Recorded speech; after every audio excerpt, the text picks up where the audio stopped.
I'm someone who has been dosed with Lupron and testosterone starting at 12. I received a bilateral mastectomy just 1 month after my 13th birthday.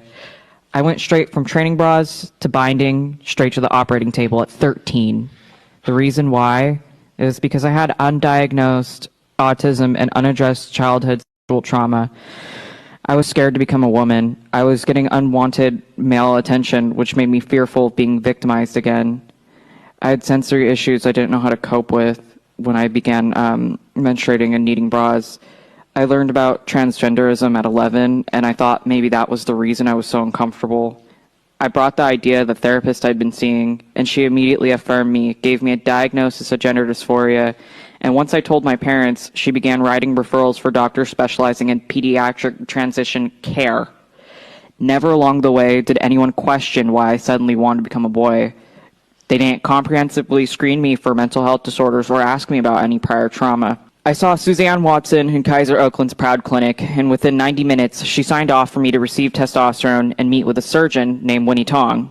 The mastectomy was explained to me at 12 using watered-down terms like top surgery. I was told I would never be able to chest feed. I was told I might lose sensation, but to me, at 12, that equated to numbness. But today I deal with nerve pain, extreme slicing sensations, electrical zaps, and itchiness.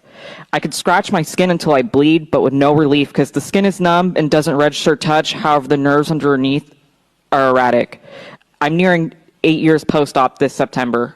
As you can probably all tell, my voice is permanently lowered from the testosterone I took from 12 to 17. I do have a slight Adam's apple. I can't raise my voice for long periods of time. I can't scream if I'm in danger. Mind you, I'm a pretty small person, standing at about 4'11". I still grow facial hair that I have to deal with. I have atrophy and urinary issues. Testosterone also damaged my liver. I've had fatty liver disease since about 14. The Lupron essentially put my body in menopause. I gained weight. My psychiatric issues flared up. I experienced intense hot flashes, which made it really difficult to focus on my 7th grade homework. Today I live with chronic joint pain. I'm only 20. At no point along the way was I offered an off-ramp. I didn't even know what detransition was until I was almost 18 and began to taper myself off the hormones, scared to go back to the doctors.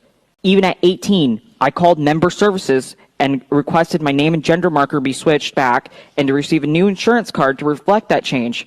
Weeks later, I received one in the mail with my male name.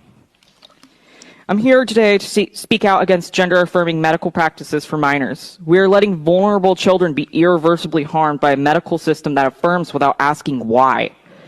We need to protect children from these rushed experimental interventions. Let kids grow up whole.